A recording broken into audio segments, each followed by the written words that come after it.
Good, okay. So. She's doing her issue. Okay.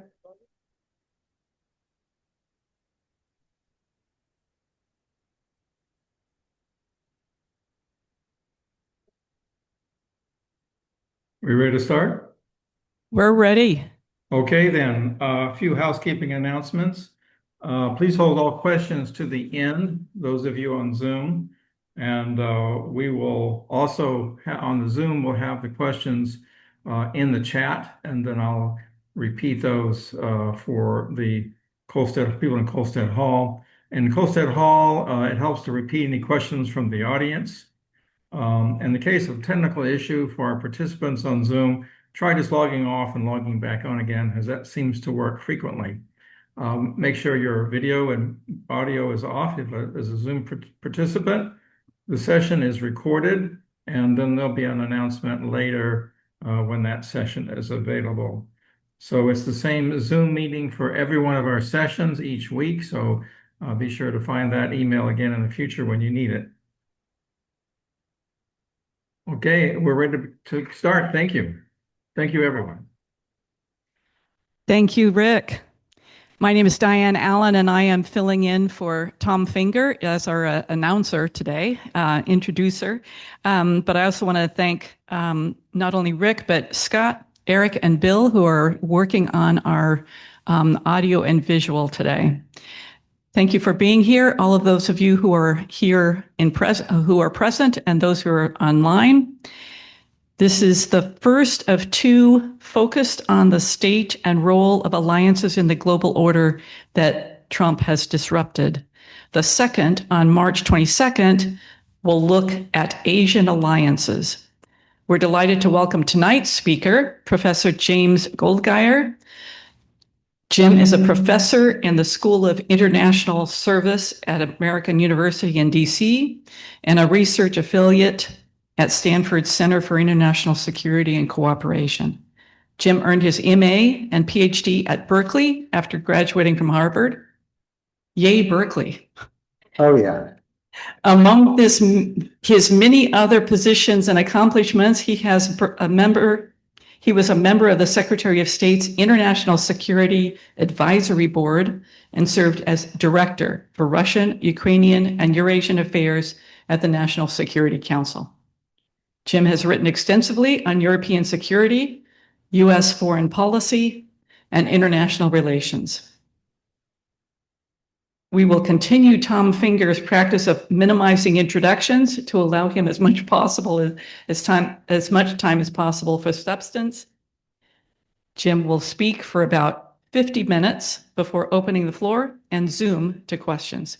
Please welcome Professor Jim Goldgeier. Great, thanks. Thanks, Diane.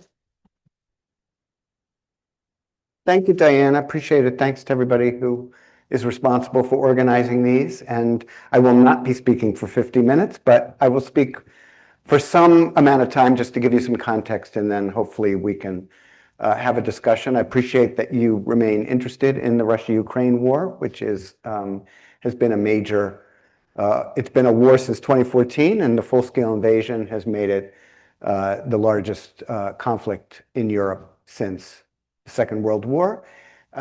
And there are linkages between the war that has, the Russia-Ukraine war that's receded from people's memory or consciousness right now because of the new war between the United States and Iran. And there are some ties, and I'm not an Iran expert or a Middle East expert, but I have studied U.S. foreign policy and written about U.S. foreign policy since the end of the Cold War, and I'm more than happy to try to answer questions you might have about the U.S., or I guess if we're calling the Russia-Ukraine war the Russia-Ukraine war, we'll call this the U.S.-Israel-Iran war. But we're focusing on alliances. I want to talk about NATO, give you a little bit on the history of NATO's evolution that I think is important to understand, and then turn to the Russia-Ukraine war, how we got here, what we should be paying attention to. So especially at a time when our relations with our allies has changed so much in the last 14 months. It's worth remembering why we established NATO and the nature of its evolution. Established in 1949, it was a big deal to establish a permanent peacetime alliance, because US history up until that point had paid very close attention to George Washington's admonition in his farewell address that the United States should not form permanent alliances. Thomas Jefferson then referred to this as entangling alliances. So forming an alliance, it was one thing to have an alliance during World War II with the United Kingdom and the Soviet Union against Nazi Germany and Imperial Japan, but forming a peacetime alliance was a huge deal. And I think it's worth remembering that. And it was formed between the United States, Canada, and 10 European countries. And it was designed to protect Europe from a potential Soviet attack. And really designed for the United States to come to Europe's defense in case Europe was attacked. Western Europe was attacked by the Soviet Union. So you had 12 members at the start. Greece and Turkey joined in 1952. West Germany joined in 1955, and Spain, post-Franco, joined in 1982. And so at the end of the Cold War, NATO had 16 members. And given that it was designed against the Soviet Union, with the collapse of the Soviet Union and the Warsaw Pact, there were understandably questions about why this thing was still around. Like, what was it going to do? Soviet Union was gone. Why should this alliance still continue? And for members of the George H.W. Bush administration, there was huge concern that a long-standing isolationist tendency in the United States would pressure the United States to retreat from the world and retreat, for example, from Europe. And they were desperate to keep the United States engaged in Europe, to keep the United States in charge of European security, just as they wanted to be in charge of events in other parts of the world as well. And so when you read in documents, if you read the Trump administration documents of the past some number of months, you see this charge against the United States playing this global role, this role of being involved in every region, this goal of trying to run every region, and a pushback against that type of policy that was pursued by George H.W. Bush and then Bill Clinton, and particularly H.W. and Clinton, who really worried about the traditional isolationist tendency in the United States, and something that, of course, has played out in our recent politics. Worth noting, I think, when we think about H.W. and Clinton, while they used military force. Bill Clinton, H.W. Went in and got Manuel Noriega out of Panama. A lot of people have compared the recent move against Maduro in Venezuela to Bush in Panama in 1989. Bill Clinton used force on a number of different occasions. But by and large, when we talk about them wanting to run the world, which is true to a great extent, it was through international institutions. When the United States moved to reverse Saddam Hussein's invasion of Kuwait with the Gulf War in 1991, it was done with a coalition of the United Nations and support from the United Nations Security Council. And even wars that we've done in the post-Cold War period that were done without UN Security Council authorization, most notably Kosovo and Iraq, 2003 Iraq War, there was consultation, at least with our allies, about those wars. There was zero consultation with our allies before the United States launched its attack on Iran. In the aftermath of the end of the Cold War, the collapse of the Soviet Union, the United States, the stated policy of the United States was to pursue a policy to foster a Europe whole, free, and at peace. And the idea was that the Cold War, we had a division between the free West and the Soviet-dominated East. And with the collapse of the Soviet Union, the idea was that we would have this opportunity to help bring the peace and prosperity of the West across the East and include all of Europe in a Europe whole, free, and at peace. And this was an animating feature. George H.W. Bush gave a speech on this in 1989, before even the Berlin Wall fell.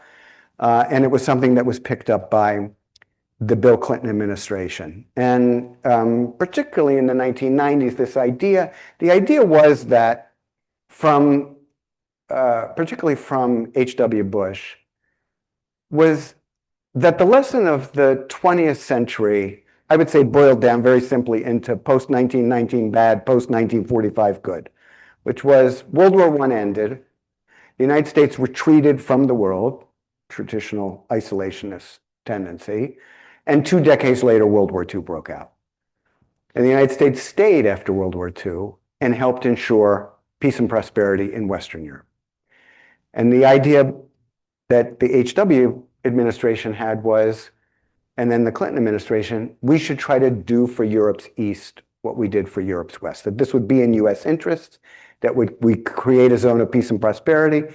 It would enable us to have a zone for trade, for allies, and that's what we should do. And if you look at the 1990s, there were 3 basic components of this policy. One was to solve the problems in the former Yugoslavia, and NATO conducted airstrikes in 1995 to try to end the war in Bosnia, and Dayton Peace Accords were signed in November of 1995. NATO went to war over Kosovo, went to war against Serbia to try to protect the population in Serbia in 1999. There was this broader effort to integrate Central and Eastern Europe into Western institutions like NATO and the European Union, a policy that's been hugely successful. And there was the effort to try to create a partnership with Russia, which over time became less successful. On the 10th anniversary of the fall of the Berlin Wall in November of 1999, Bill Clinton went to his alma mater, Georgetown University, and he gave a speech about this effort to build a Europe whole, free, and at peace. And there's a line in that speech that I always talk about with my students, because he said, now we are at the height of our power and prosperity. He was feeling pretty good about the status of the United States. As I always point out to the students, he didn't mean it as a prophecy, right? We are at the height of our power and prosperity, and it's all downhill from here. I mean, he didn't anticipate where we would go from there to here, but he was feeling good. You know, he ended up balancing the budget. The United States, pre-September 11th, 2001, was looking like it was the dominant power in the world and really didn't have to face many national security threats. The policy of the Europe whole, free, of pursuing a Europe whole, free, and at peace was really U.S. policy from 1999 till 2014. In 2014, you had the Russian invasion of Ukraine and the annexation of Crimea, which violated the principles of the post-World War II order. The goal of the post-World War II order, from a U.S. perspective and shared by many internationally, was that big powers shouldn't just be able to take their militaries and go in and take territory from their weaker neighbors. That had created the problems of the 20s and 30s, and those who were the architects of post-World War II, the post-World War II international order. You hear these phrases all the time: the liberal international order, the rules-based international order. The Trump administration documents don't seem to think too much of the rules-based international order. But the goal was to try to avoid a world like the world that existed in the 20s and 30s. The goal of those who formulated policies that led to the creation of the United Nations and the World Bank and the International Monetary Fund and what became the World Trade Organization eventually and NATO, was to try to create some set of institutions that would keep what has happened between Russia and Ukraine from happening.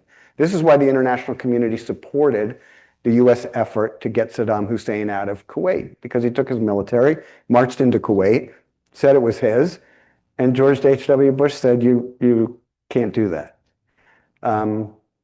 When Vladimir Putin invaded Ukraine, Joe Biden and the rest of the NATO alliance said, you can't do that.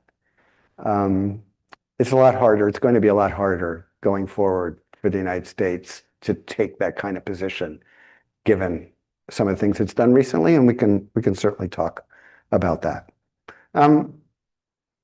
In general, NATO, after the end of the Cold War, I mentioned that there were a lot of people wondering what NATO would do with the Cold War over and the Soviet Union gone. Basically took on sort of two big policies. One was to take in new members from Central and Eastern Europe, and the other was to take on new missions. I mentioned the Balkans, and succeeding in ending the war in Bosnia, going to war against Serbia over the population in Kosovo. There were all sorts of new missions that emerged in the 2000s, largely because there's no other global institution that can do what NATO does. This military organization made up of, major powers, the allies of the United States, can act in ways that there simply is no other international institution that can do those things. And so it provided tsunami relief for Indonesia in the early 2000s. When UN ships were trying to deliver food in Africa, they were being attacked by pirates. The Secretary General of the United Nations asked NATO to help escort those ships to deliver the food in Africa.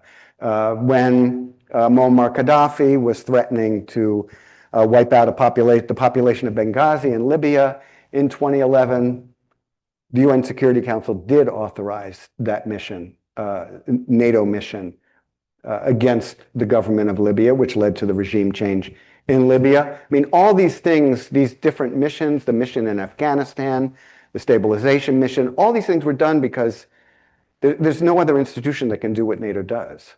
And so it took on all these new missions, and it took in new members. Poland, Hungary, and the Czech Republic joined in 1999. Another 7 countries joined in 2004. And then you had a smattering of countries from the Balkans that joined after that. And that's pretty much where things stood until the 2022 full-scale invasion of Ukraine. So NATO's doing new missions, it's taking in new members, and it really did try to establish a partnership with Russia. The United States withdrew a tremendous amount of its presence in Europe after the end of the Cold War. It removed 80% of its troops from Europe after the end of the Cold War. It removed all of its Abrams battle tanks, for example, after the end of the Cold War. It did arms control with the Russians. It established something called the Partnership for Peace, which the Russians joined. It included the Russians in the accords that ended the war in Bosnia. And NATO and Russia signed something called the Founding Act, which tried to establish a new and better relationship between NATO and Russia.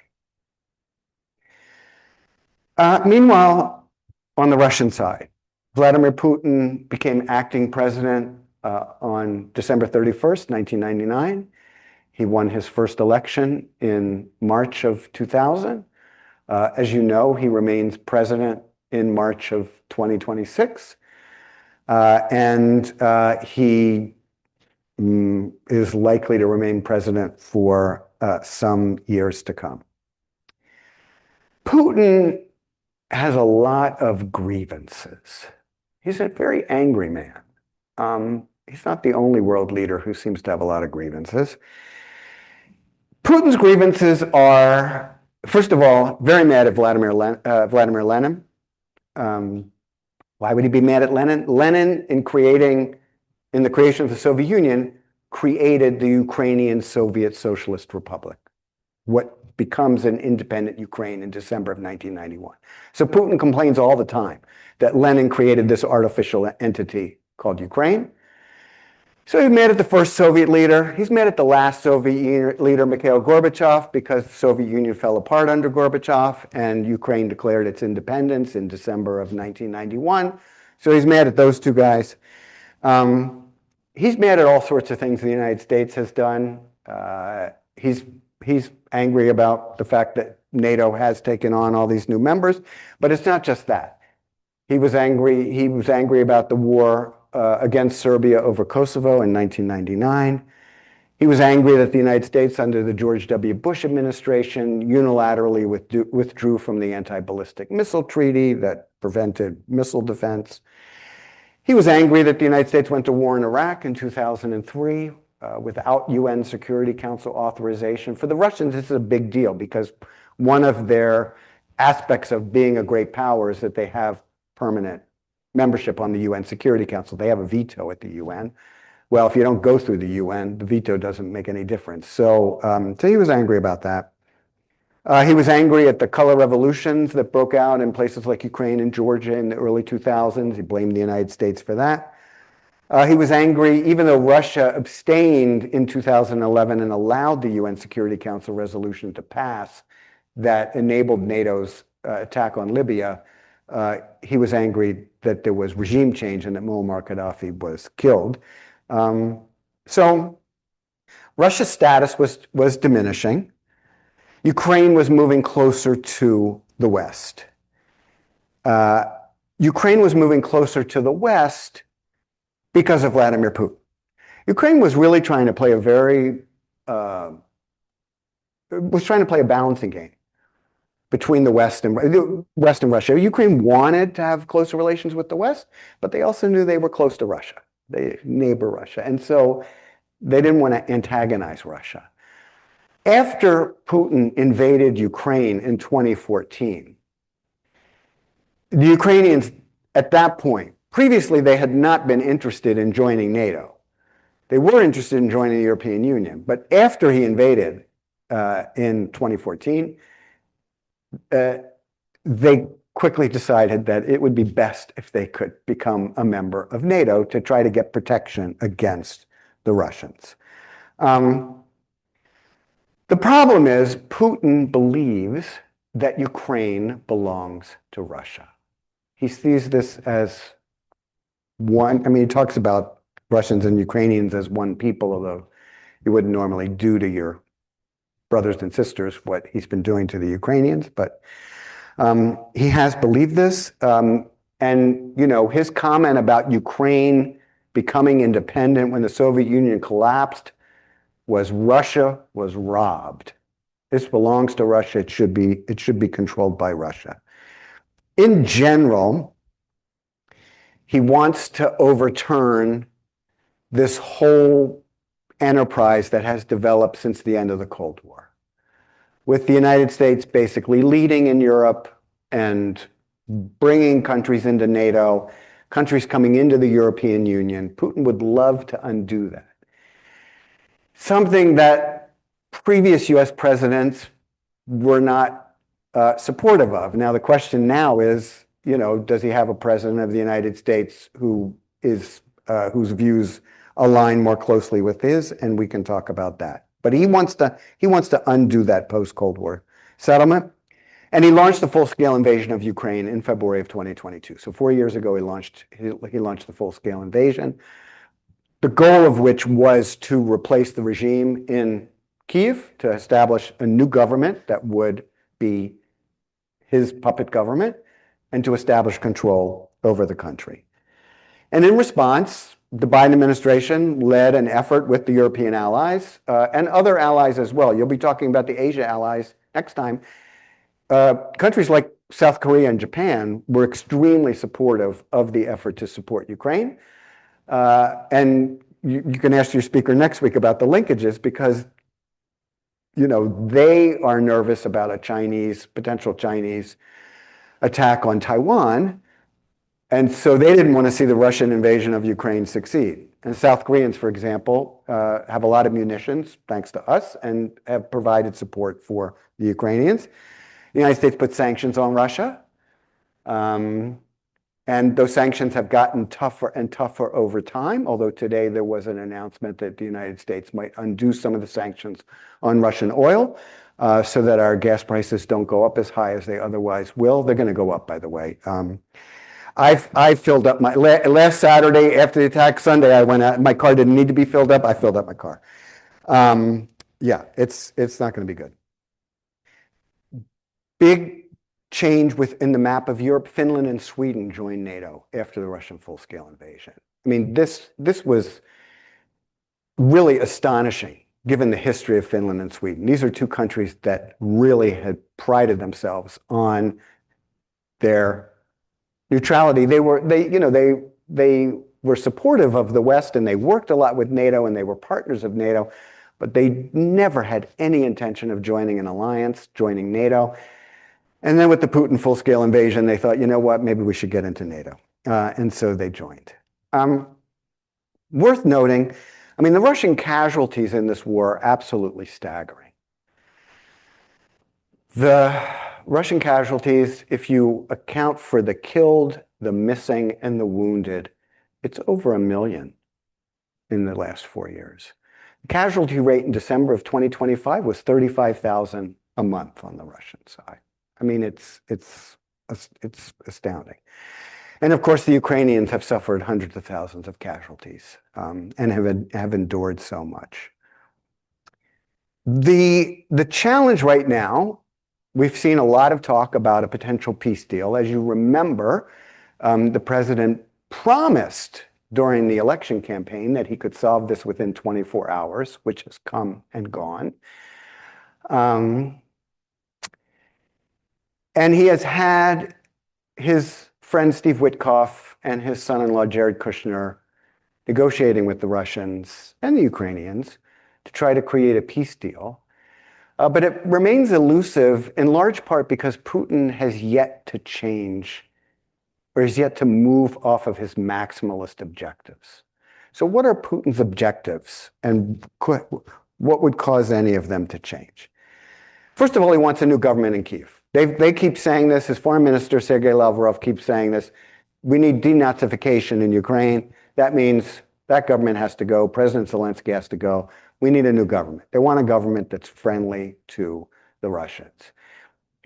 This was very easy for the United States to push back against. Now it's gotten a little harder with Donald Trump saying that he wants to get a say. He wants to pick who's going to run Iran going forward. Well, if he gets to pick who runs Iran going forward, why shouldn't Vladimir Putin get to pick who runs Ukraine? By the way, Donald Trump is not going to get to pick who governs Iran going forward. And hopefully, Vladimir Putin won't get to pick who runs Ukraine. He wants, I just want to show you a map here.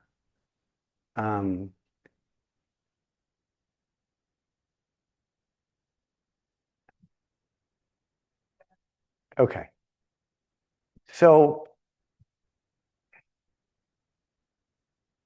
when Putin launched the war, he claimed to have annexed 4 regions of Ukraine: Luhansk, Donetsk, Zaporizhia, and Kherson. Okay. And he controls a significant amount of that territory. Right now, the Russians control about 20% of Ukrainian territory. So, but you'll notice with the lines, he doesn't control all of those 4 regions. He hasn't been, he's been pushed back since the beginning of the war. He doesn't control all 4 regions. And he says that all those 4 regions should be part of Russia. Well, as you can imagine, the Ukrainians who have defended the parts of the regions that remain, they're not interested in giving him territory that he couldn't take militarily. Like, why should they give him territory that he didn't take militarily? It's not clear The Trump administration, the president himself, had said different things about this. It seems like they are willing to acknowledge that there's no way the Ukrainians can give this. There's no way that President Zelensky politically can agree to this. Also, the Ukrainians have fortified those areas along where the Russians are, and they can't give up those fortifications. So it's really a non-starter from the Ukrainian side, and a peace deal is likely.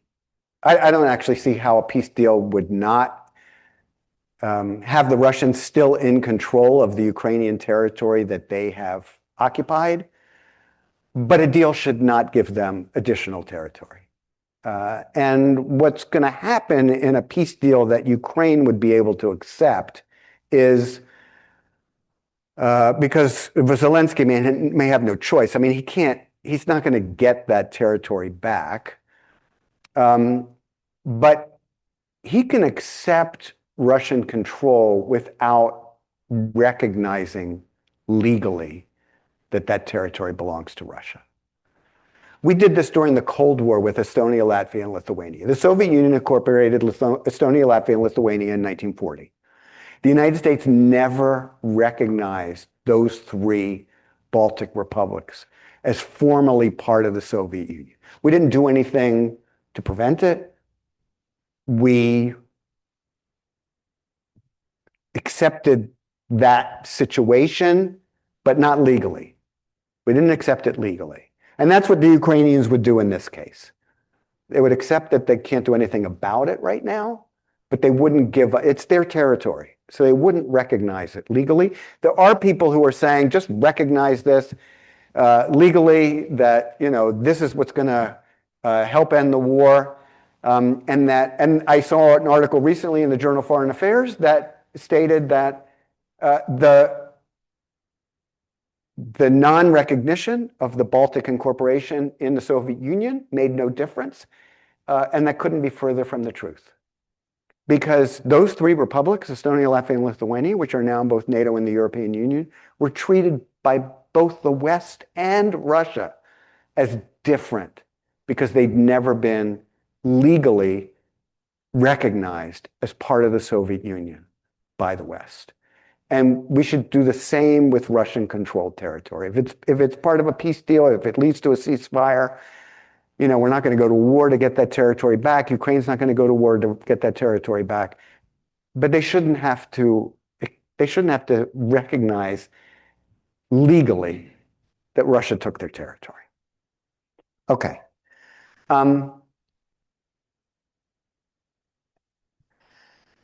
Putin. No Ukraine and NATO, no Western troops. There's been talk about putting troops, French and German troops on the ground to help with a settlement. No Western security guarantees. These are all objectives of Vladimir Putin. He doesn't want to see any of these things happen. What he wants, if there were to be a deal, he wants a Ukraine that he can control and threaten again in the future. So that's what he wants. What does Trump want? I would argue what Trump wants is not to have to think about Ukraine. I don't think he's particularly interested in Ukraine. I think if he could do a deal with Russia, he would like to just not have to worry about whether Ukraine had to accept it or not. But there's not going to be a deal just between Trump and Putin, because Ukraine has agency, and they're continuing to fight, and the Europeans aren't going to accept it either. So the likely result for 2026, you can hold me to this. I mean, I would be thrilled to be wrong, but I believe we're going to continue to have this war through 2026 into 2027. I don't expect much change. Before we open it up, a final word on NATO, which is still an alliance of democracies. There are countries that, I mean, there's certainly one major NATO member that has not been democratic for a while, and that's Hungary. We might have another one, but I still hold out hope that we will remain a democracy. I mean, obviously, this is, I mean, the issue of NATO's future is the least of our problems if we don't. But, you know, if we have midterm elections in November, however they go, and we maintain a democracy, then largely NATO will still remain an alliance of democracies. But it's an alliance that is not what it was prior to January of 2025.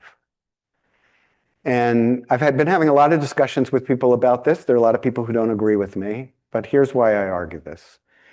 The core of NATO, besides being an alliance of democracies, I mean, it's committed. There's a preamble. We're committed. Democracy, free markets, rule of law, you know, things we care about.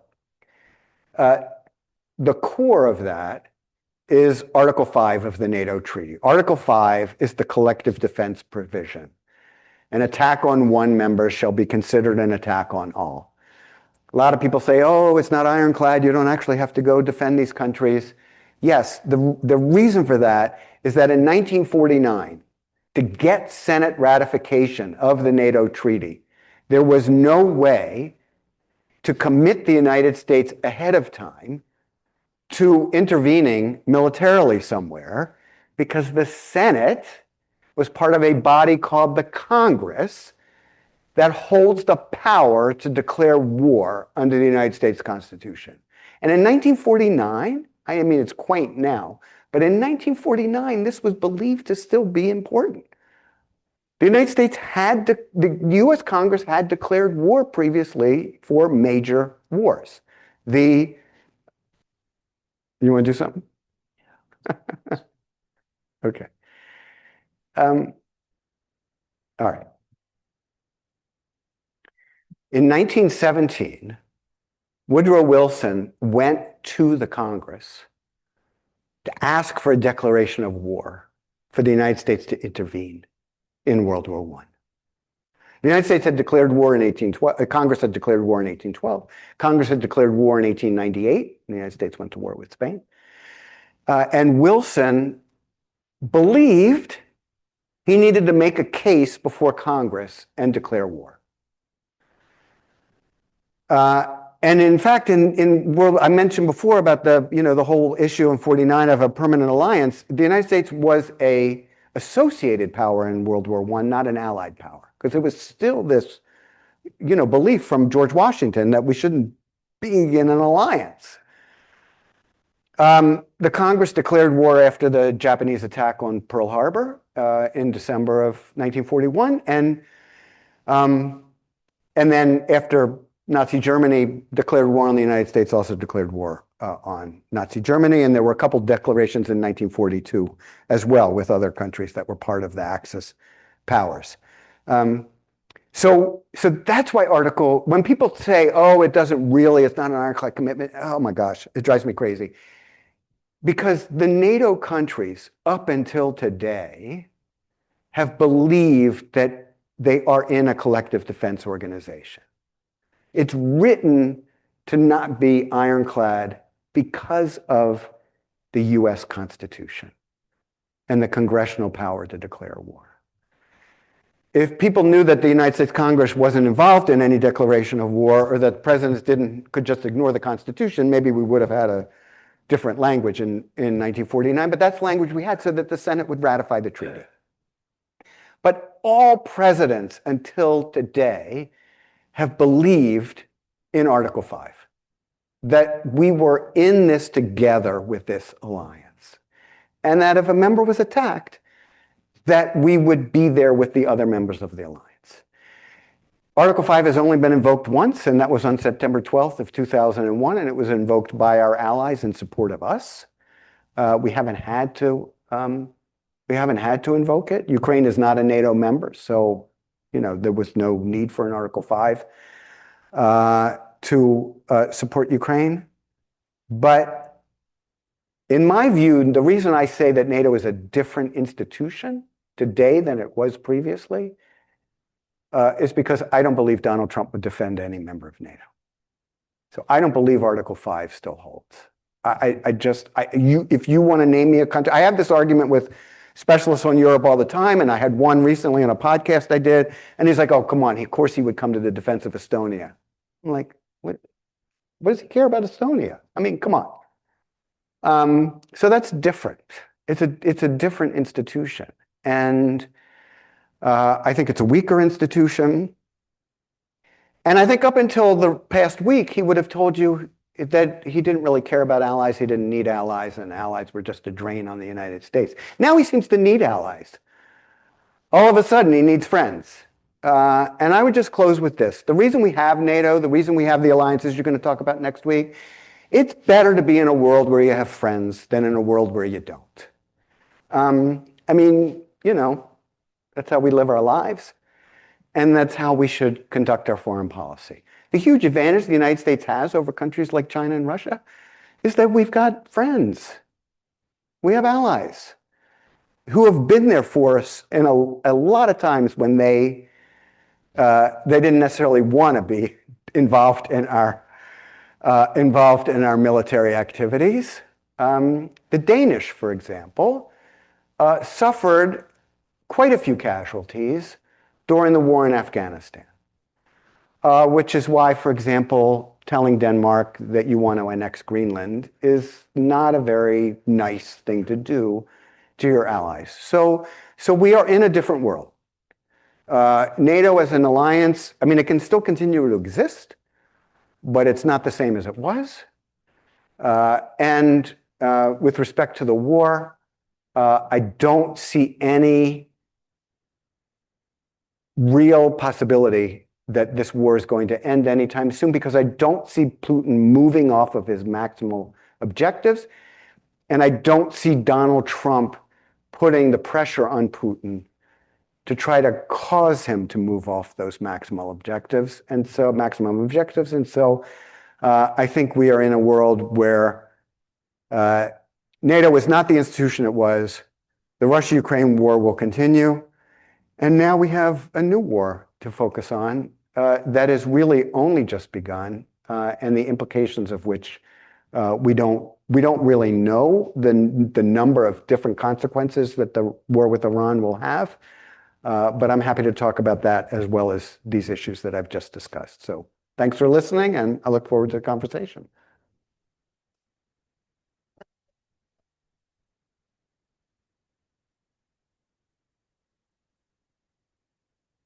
Thank you very much, Jim. We have questions already in the room, so I'm going to start with questions in the room, and then we'll switch to see what questions we also have on Zoom land. Okay, so I'll bring the mic around, and you want to use your mic? You pick them. Which one? Okay, Robert. Can you talk about the current situation between Ukraine and Hungary? You understand there's quite a bit of tension there between the leaders of those two countries. Can you talk about that, please? So the question is about the relationship between Ukraine and Hungary. Well, in general, I mean, the Hungarian situation is very difficult because you have a leader, Viktor Orban, who has, over the past number of years, has moved to reduce the quality of democracy in Hungary, and it's become an authoritarian state. And the kind of playbook that he follows is one that it should actually be quite familiar to us now. You go after the judiciary, you go after the press, you go after the universities, you go after any center of power that is, you go after anything that could be an alternative way of thinking, an alternative center of power. We all at some point way back when read 1984. I mean, there's a playbook for trying to create this kind of a situation. Actually, just as an aside, I do think we are fortunate in the United States that we have the federal system that we do, that we have the states. I think that, first of all, we have seen the judiciary in many cases hold the line. But we've also seen states like California push back. And I think for us to be successful in maintaining our democracy, I think that's one advantage we have over other countries where you don't see this. So he's moved in an authoritarian direction, and in the process, I think he would consider himself to be a close friend of and like-minded with Vladimir Putin in Russia. So this is a problem because Ukraine is a member of NATO and the European Union. Hungary is a member of NATO and the European Union. Thank you. Yes, not Ukraine. Ukraine would like to be a member of NATO and the European Union. It is not. Hungary is a member of NATO and the European Union. Hungary became a member of NATO in 1999. Became a member of the European Union in 2004. It has benefited greatly economically from having become a member of the European Union. Lots of subsidies to Hungary. And I would say on the plus side, NATO and the European Union both operate by consensus. They require the members to agree on what the policies are going to be. And NATO and the European Union have taken, by consensus, policies in support of Ukraine against Russia that has required Hungary to participate. But NATO and especially the European Union would have a stronger response in support of Ukraine and against what the Russians are doing if Hungary weren't there to continually raise objections to efforts that NATO and the European Union would like to undertake. So from a Ukrainian standpoint, Hungary is a problem because of its ability to undercut efforts to support Ukraine. And, we've seen the chumminess between Donald Trump and Viktor Orban in Hungary. The authoritarian mindset, creates interesting relationships. And I think you have with Trump, with Orban, with Putin, I think you have very similar types of mindsets. I should also say, because I think it's a pity for me as a teacher, the first class I ever taught, I know this wasn't part of your question, but the first class I ever taught was at UC Berkeley. When I was a graduate student, I taught a class on Soviet foreign policy, so it was a long time ago. It was the Reagan administration. And I taught that class in the Reagan years. I taught in the HW years. I taught in the Clinton years. I taught in the W years. I taught in the Obama years. And I felt like I could do a pretty good job being nonpartisan, apolitical. Here's the situation. Here are the pros. Here are the cons. Here's what they're doing.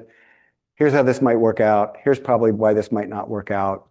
I felt like I could give equal criticism to Democratic and Republican presidents. And I felt pretty capable of doing that. I used to have students complain on the evaluations. They couldn't tell whether I was a Democrat or Republican. I used to take great pride in that. And, but my bottom line is that I do believe really strongly in American democracy. And I just believe that it's not political or partisan, which it has become, to believe in American democracy and want to see American democracy continue and to thrive. And so, I would prefer not to be in a situation where I am talking about a US president in the way that I don't see much choice in since January of 2025, given the direction that the country's going. But hopefully sometime it'll be possible to, I used to criticize Joe Biden all the time, and, there were things that he did that I didn't think that he should have been doing. But I do believe that the presidents that I taught between Reagan and Biden did believe in American democracy. And I think that's a pretty fundamental issue that is important for a president of the United States. Anyway, that was just an aside, sorry. Thank you. Do we have questions from Zoomland? Yes, we have one. You have it about not mentioning Crimea so far. Is it considered a total loss to Ukraine? Yeah, I mentioned Crimea at the, thanks. I did mention Crimea at the outset because the 2014 annexation of Crimea was this major violation of international law. I mean, of course, so is the full-scale invasion, but annexing another country's territory and claiming that the population supported it because you had a fake referendum it really is this major violation of what we tried to establish after 1945. I believe very strongly in what the leaders of the United States were trying to do in 1945, which really was to try to create a set of institutions that would make it difficult for major powers to just go in and take somebody else's territory the way that Japan and Germany and Italy had done in the 1920s and 1930s. The United States went to war in Korea against when the North invaded the South in 1950, and the Soviet Union was boycotting the UN at the time, so it was able to do that with UN support. The United States opposed the Iraq invasion of Kuwait, and with international community support was able to reverse that. And that's why it was, that invasion of Crimea was a terrible violation of international law. The response by the Obama administration was pretty weak. I mean, it was basically a few sanctions, some support for Ukraine, but not much. And I think the weakness of that response was probably something in Putin's mind when he launched the full-scale invasion of February of 2022, because he expected a very quick invasion. He expected that within a few days he would be able to install a new government in Kyiv. And I do worry that if he had been able to do that, I wonder what the Western response would have been. Would it have been a lot stronger than the response in 2014? I'm not so sure. But because he wasn't able to be successful, it enabled the West to really come in and support the government of Ukraine. The way that the Biden administration approached Ukraine, the Biden administration, one of the things I was critical of the Biden administration was the way in which they really hesitated at each and every point about whether to give Ukraine certain weapon systems, because President Biden did not want to see an escalation of the war to a war between NATO and Russia. I would argue Putin didn't want to see an escalation of that war to a war between NATO and Russia either. So I think we had more room to maneuver. But Biden was particularly concerned about whether or not Ukraine might attack Crimea and whether Putin would feel like that would lead to an escalation, because for Putin, his annexation of Crimea was a big deal. He viewed it as territory that belonged to Russia, and he took it back for Russia. And, it's not a territory that he wants to give back. But it's like the territories of the 4 regions that are, under discussion in this peace deal. And that is, legally, the United States does not recognize Crimea as part of Russia. Russia's internationally recognized borders are the 1991 borders that it had when the Soviet Union collapsed. Donald Trump has talked about legally recognizing Crimea as part of Ukraine, as part of Russia, but he hasn't taken that step, fortunately. And I think, like with those other 4 regions, I think Ukraine knows that it's not going to get Crimea back anytime soon, if ever.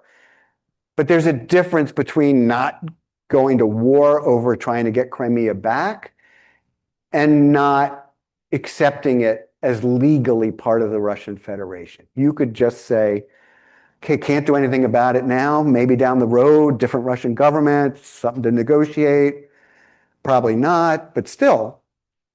But Ukraine's not going to accept it as legally part of Russia, and the United States shouldn't either.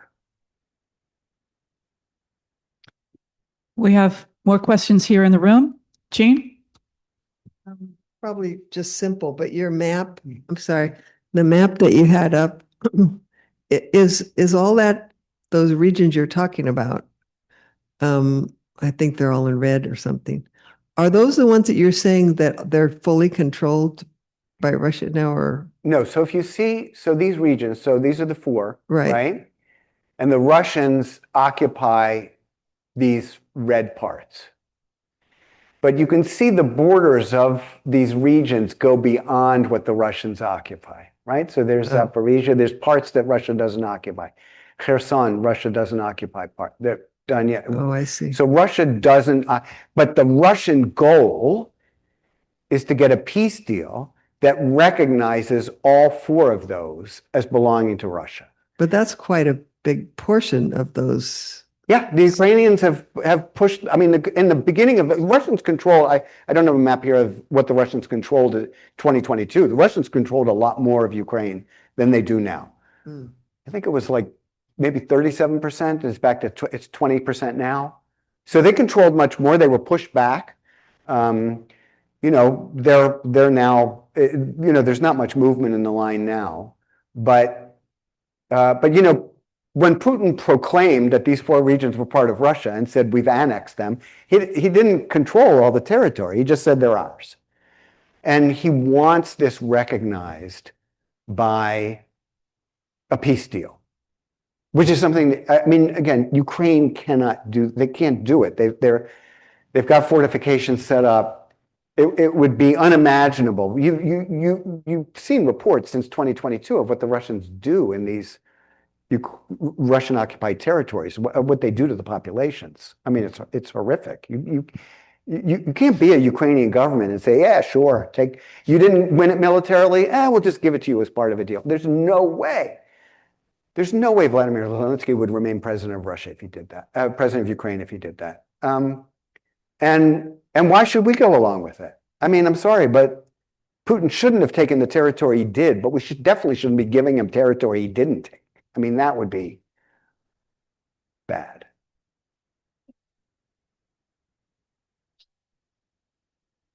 Eric. Yeah, about the Russian treatment of the Ukrainians that have been under occupation.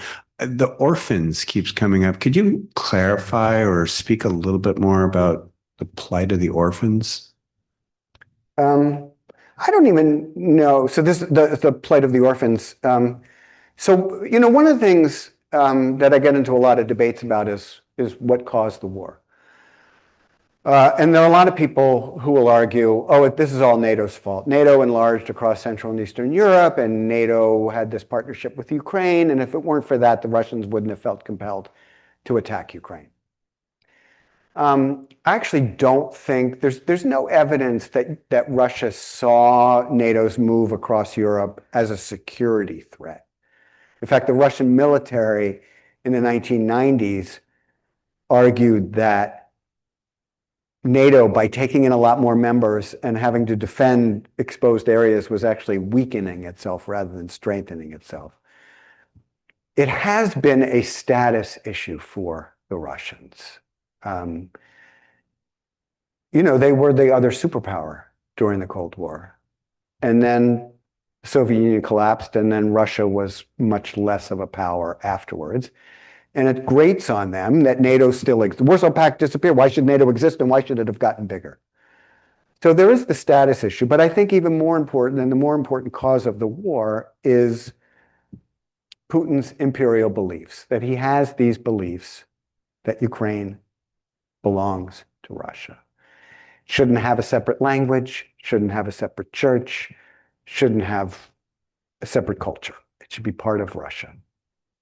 And the way he has fought the war supports this idea that it's his imperial beliefs. He's destroyed the churches. In the occupied territory, your Russian language is the language that's taught in the schools. And he kidnapped, I don't even know what the numbers are. I don't know what I mean, he has kidnapped Ukrainian children and forcibly removed them to Russia, where they are adopted by Russian families and brought up as Russian. Will we ever know where they are? what, how they could ever be reunited with their families, I don't even know. It has been part of the discussion about a peace deal, would be some resolution of this issue of the abduction of Ukrainian children. And I mean, the other thing that has been negotiated between Russia and Ukraine, there have been negotiations throughout the 4 years of the war over prisoners of war. There have been prisoner of war swaps, and you have seen that. And so could there be a successful negotiation regarding the abduction of the Ukrainian children? I don't know, but it's part of this issue of we're going to make these people believe and, understand and believe that they're part of Russia. They're not part of some independent Ukraine. That's what he doesn't want. He doesn't want a sense of Ukraine as an independent country with its own culture, its own history, its own language. Rick, what questions do we have online? Well, we have one about whether you could share any connections you might see or similarities with the situation in Iran that's developing. Yeah, I off the cuff, I can think of a few similarities. We have a president of the United States who seemed to think this would be super easy. We had a president of Russia who thought his invasion of Ukraine would be super easy. I mean, in the case of the Russian invasion of Ukraine, Putin couldn't even change the government. Obviously, in the case of the war with Iran, we were able, I mean, I guess the reports say that the Israelis were the ones that killed Khamenei, but he obviously was killed in the initial attack. His son has now been declared the supreme leader, and thus now has a target on his back as well. So I suppose they're greater success, but we haven't changed the regime. The regime is still fundamentally the same. And I'm not really sure, it's interesting in the case of Putin, because one of the things that I think was his blind spot was that he didn't really grant agency to the Ukrainian people. He seemed to believe that everything was a result of a CIA plot. That's why they wanted democracy in the early 2000s. It was all our doing. And that he would go in and they would be super happy to have the Russians there because they're one people. So the Ukrainians would be very happy to have the Russians come in. And I think he thought that the only reason they would oppose this would be that he would, because of the West. But of course, the Ukrainians don't want the Russians there. I don't know whether Trump thought he had the comments before the war that, we'd get rid of the leadership and the Iranian people should rise up and they should take over their government. Not exactly sure how that was supposed to happen because the regime is the one that has the guns, not the Iranian people. And if you look at what's now happening in Tehran, for example, the bombing of the oil refinery and what it's meant now for the people of Iran, the bombing of the desalination center.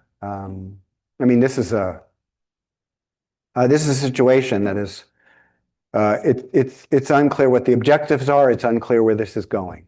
It's unclear what's going to happen. There's enriched uranium. There's 450 kilograms of enriched uranium in Iran, and it's unclear whether the United States and Israel are going to try to get it. I think they would like to, but that would mean that you'd have to put troops on the ground in Iran in order to get that. And so, and as I said, for me, besides the fact that I do believe when the president of the United States goes to war, I do believe he should provide an explanation to us as to what he's doing. And the inability to provide us with a clear and coherent rationale for why we're doing this war, I think is a real problem. And I do think it makes it harder for us to take a principled stand against other activities like this by countries like Russia and potentially China. Because who are we? What are we going to say? You know, you shouldn't invade other countries. You shouldn't take out their leadership. You shouldn't claim that you're going to you're going to decide who leads that country. I mean, just think about it. This is a country of 90 million people, and the president of the United States says he should get to pick who governs that country. It's astonishing to me, and I think it will weaken the United States and its ability to take a principled stand in the world. We've certainly, we've had this previously. The Iraq War, the 2003 Iraq War, was a war that created a lot of international consternation because of the way in which the United States went about it for a reason the United States gave that didn't turn out to be, there were no weapons of mass destruction. So that was a problem for the way in which that war was fought. But I think this is just going to have a significant blowback for the United States, and I think that it's going to. It's just, again, it's not clear what we want to achieve from this war. Although, it was a terrible regime, and its capabilities, its missile capabilities, its potential to build nuclear weapons was not something. I mean, these were, threats to the United States. This was a regime that's, the previous, the now deceased supreme leader was, responsible for the death of hundreds of Americans. He was a threat to the United States, but there's still a difference between saying that and then saying what it is you hope to accomplish by conducting a war like this. We have more questions here in the room. Back in the back. Hey there, can you hear me? Okay. So I'm not a conspiracy theorist, and I don't think that Trump takes direction from Putin. But just on arguments of affinity and past behavior, I was expecting Putin, with respect to Ukraine, to have more successful influence on Trump. I don't know what's happened. Has Zelensky been strategically intelligent? Have the Europeans been strategically intelligent? Is this just yet another case of narcissistic discard by Trump? I don't know.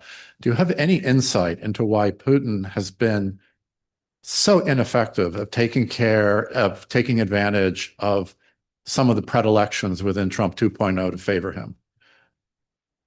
Yeah, I mean, this is a really great question about whether, why, I've been arguing Putin's still on his maximum demands, but he doesn't seem to be making a lot of headway. And why is that? And I don't know. I don't know the answer to that. I think, it has been really disturbing that the lead American negotiator, Steve Witkoff, comes out of these meetings with Putin just parroting the Russian talking points. In the way that we discuss this, he's parroted these talking points. I guess I would point to two things.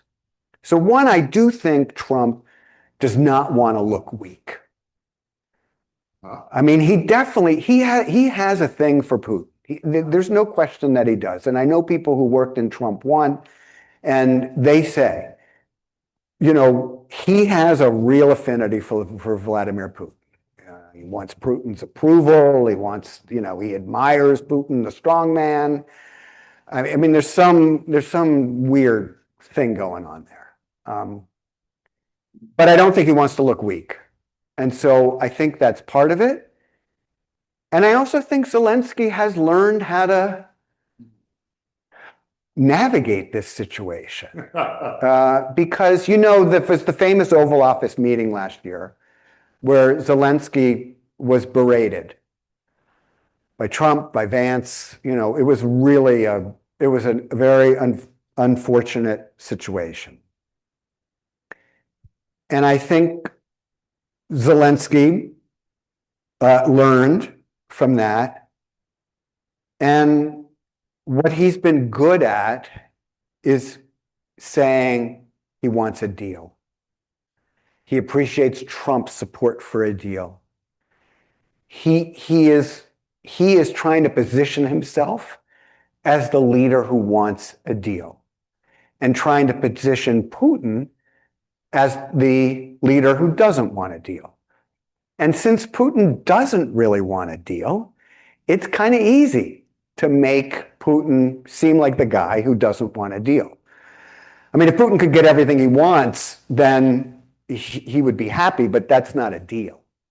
So there is this, I mean, it is an interesting contradiction. And there's been no, but it's also the case that the United States has not insisted that Putin move off of any of the objectives that he has. And on the other hand, you know, there was an increase in the sanctions. I mean, you had the sanctions, you know, that's made it harder for Russia to sell its oil, except today, there was the announcement that we might unsanction so that we can get more oil out there so that, you know, gas prices don't rise too much.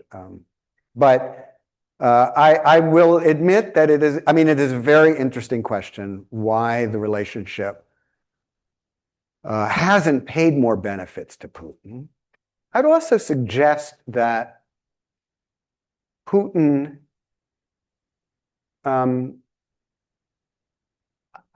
you know, you can say, oh, he wanted Trump to win over Kamala Harris and all of that, which I suppose is true. But there is a certain amount of angst on the Russian side with having a US president who's so unpredictable. Yeah. And so willing to, especially so willing to use force, right? I mean, Venezuela had a very strong relationship with the Russians. Iran has had a strong relationship with the Russians. Iran supported Iran's military support early in the war with their drones was extremely important. Putin, I mean, it's been reported that Putin is providing intel support for the Iranians in order to target US troops. You know, when Trump was asked about that yesterday, the day before, somebody asked him about that. He said, right? He said, that's a stupid question. Why would you even ask it? Well, it's actually kind of a good question. You know, are they supporting the Iranians? Because presumably that's not good. So, but it is a very, it's definitely a very complex and interesting relationship. But I guess at the end of the day, I would say Trump doesn't want to look weak. And Zelensky has been good at positioning himself as the guy that's ready to make a deal. Like, yes, I want to have a deal. You know, the problem is Putin. Pam. I want to call them our friends in Europe. What does Europe do about all of this? The Ukrainian war is very expensive, you know, to keep supplying them, but and our president's not very interested in NATO, and now we've got our own little war going. What do they do? Yes, what do they do? Very good question. What do the Europeans do? And it's a really good question for next week as well. What do the Asian allies do? What do the Indo-Pacific allies do in the face of a United States that acts the way it does? Because, you know, during Trump 1, both our Indo-Pacific allies and our European allies were basically in a mindset of, okay, like whatever it takes to get through this thing, we just got to get through this thing, and then we'll get on the other side, and okay. You know, and then Joe Biden, who did win the 2020 election, for any of you who are wondering, I think one of the mistakes he made, I was like, oh my gosh, I can't believe he did this. In the spring of 2021, he said, America is back. And the Europeans took that to mean, phew, like, the US is going to just keep doing what it's always been doing, and we don't have to do more the way we should be doing more. And I felt that they really wasted their 4 years. You know, I mean, what I used to say to my European friends during the Biden years was, yeah, we're back to doing the same old thing the United States has always done, which is to basically provide for your security because you don't pay for enough of your own defense. And I used to say to them, you know, I'm as strong a transatlanticist as anybody. But if I'm walking around a European capital and I'm seeing all those people enjoying their Aperol spritzes, like my attitude is, like you seem like you could afford to pay more for your own defense and we could do less. And we really didn't have that. They didn't take it seriously. They needed to do it. I don't like the way Trump went about treating the Europeans when he first came in, but he did get them to commit to more defense spending. I mean, last summer, they committed to 5% of GDP, 3.5% on defense, and 1.5% on other stuff. Ukrainian war that did that. I think they did that to try to appease Trump, because the general increase in European defense spending, which has happened since 2014, happened in part because of the 2014 Russian invasion of Ukraine. The commitment that NATO made in 2014 to all be spending 2% of GDP on defense by 2024 was done because of the Ukraine war. But if you look when Trump came in, I mean, even after 2022, it still seemed like the Germans were going to be way away from that. I mean, they made noises about doing more, but I think they wanted to appease Trump. And the reason why this is important, so the Europeans, there's two different approaches within Europe. One is an approach that's basically, okay, we cannot rely on the United States anymore. Yeah, a Democrat might win in 2029. They're going to say nice things about Europe. They're going to say we're back as a partner to Europe, but who knows who's going to win the 2032 election. MAGA could come back. They could say we're not interested. Like this bouncing up and down. Like we really need to do what we can do for our own defense. But that's hard because you got to spend more money. And, they have it's really nice. You go to Europe, it's very nice.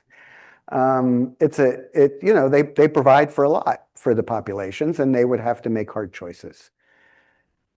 So then you have another group in Europe, and this most notably the NATO Secretary General, Mark Rutte, who's the former Prime Minister of the Netherlands. Rutte he's done everything possible to praise Donald Trump. His approach seems to be, I am going to, praise this guy to the ends of the earth so that he'll stick around and continue to support NATO. And,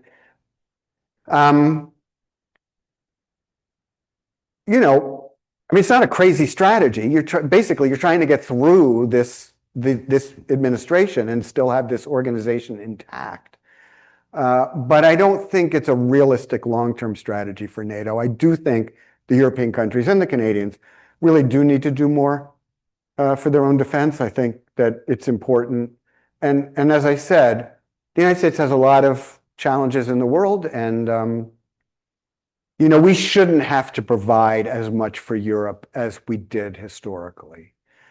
Part of the reason we did historically was because it enabled us to stay in charge in Europe.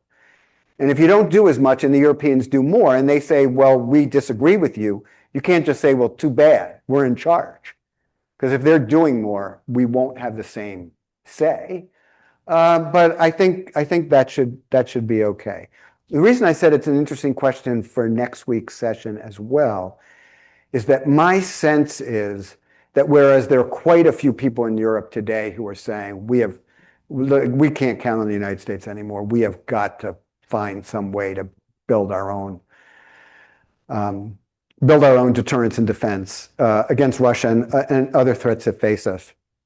My sense is that the Republic of Korea and Japan are in a mindset of, like, we got to just get through this administration, and we don't really have an alternative but a strong U.S. support, and the U.S. being our strong ally, and just sort of praying that that will continue. I think the Europeans, it's much more mixed.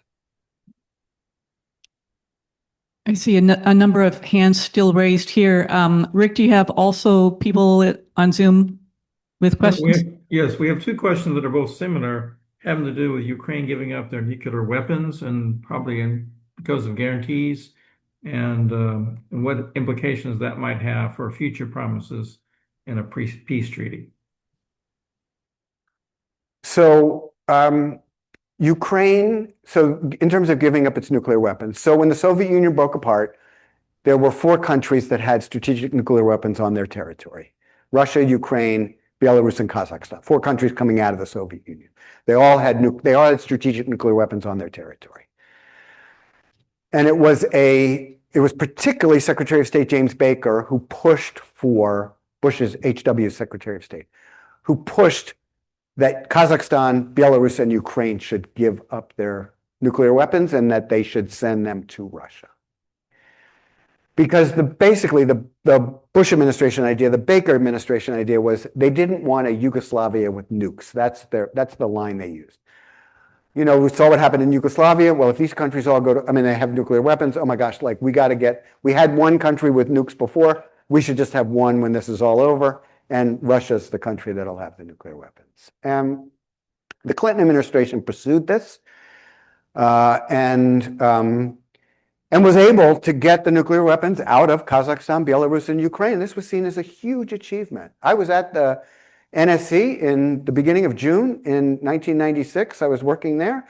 And when Bill Perry in Ukraine, Secretary of Defense Perry, went and announced that the last Ukrainian nuclear weapon had been removed to Russia, this was seen as a great achievement in the Clinton administration, huge. In 1994, Ukraine had agreed in the so-called Budapest Memorandum to agree to give up those nuclear weapons and send them to Russia in exchange for a statement by the Russians and the British and the Americans that Ukraine sovereignty and territorial integrity would be respected. And so the natural question is, well, did we screw up in 1994 by telling them you really got to get rid of your nuclear weapons? And because if they'd had them, maybe the Russians wouldn't have attacked them. The issue is, there are 2 issues with respect to the Ukrainian nukes. One is they didn't have operational control over the weapons that were on their territory. That had all been from Moscow. So the Russians, they didn't control them. And also the amount of resources necessary to maintain that nuclear weapons force was far more than they had. So I don't think it was really realistic to think that they were going to have a nuclear arsenal. I don't think it's realistic that they're going to develop nuclear weapons. I think there are ways to help Ukraine defend itself in the future without it having nuclear weapons. But one of the things you often see from Western officials, we saw this in the Biden administration, they talked about the so-called Israel model. Israel, we don't provide a security guarantee to Israel. We provide Israel with the weapons it needs to maintain what's called a qualitative military edge, an edge over its adversaries in the region.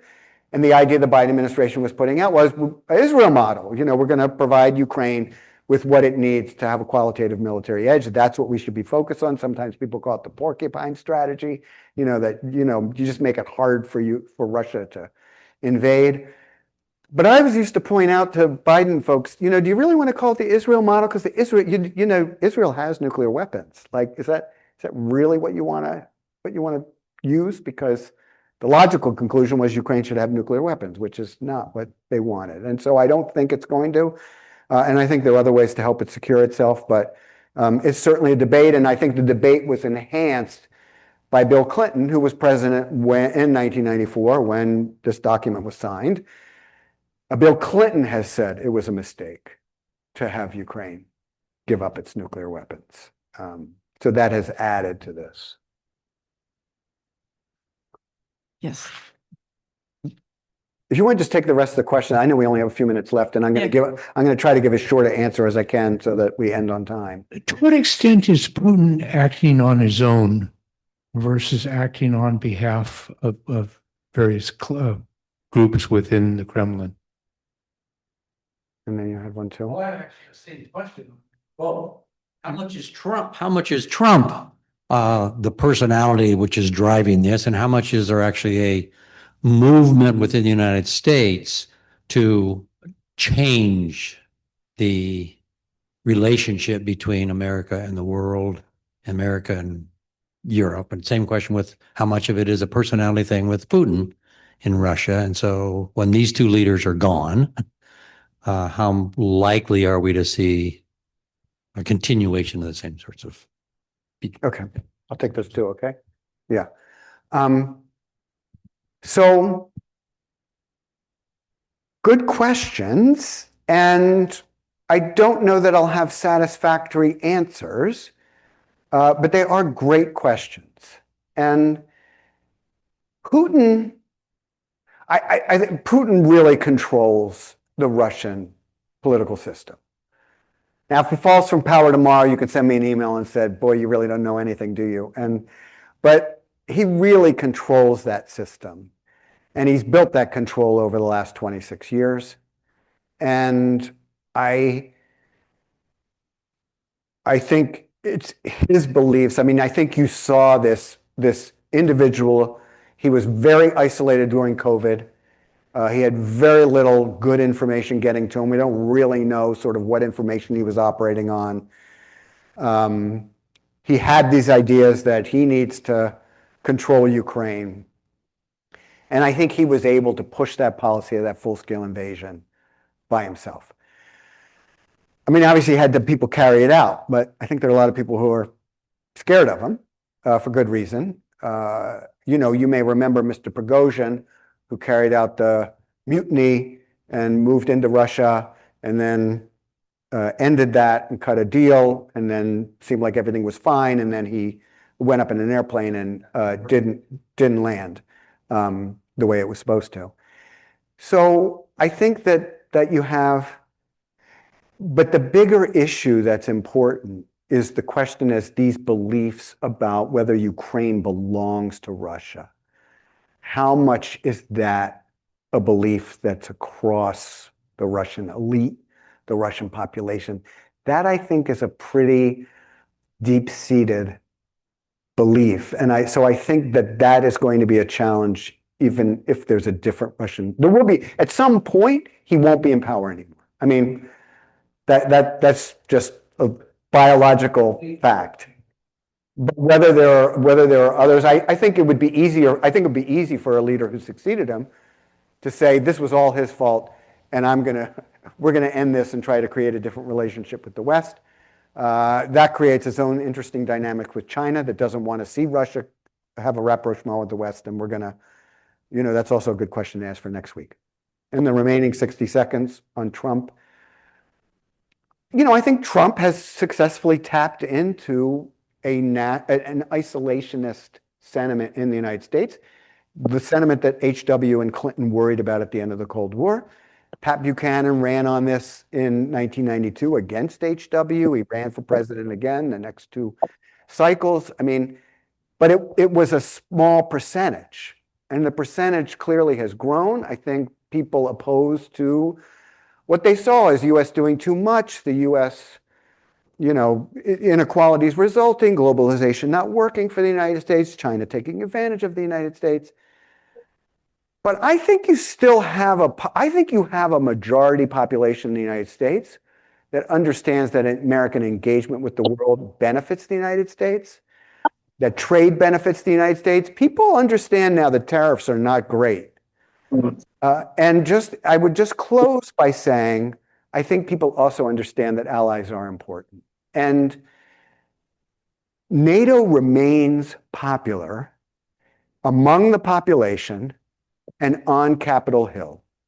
And I think that Trump's view of allies as basically takers and just, trying to take advantage of Uncle Sam and not doing anything for us, he's so dismissive of our allies, and I don't think that opinion is shared by the majority of the American people.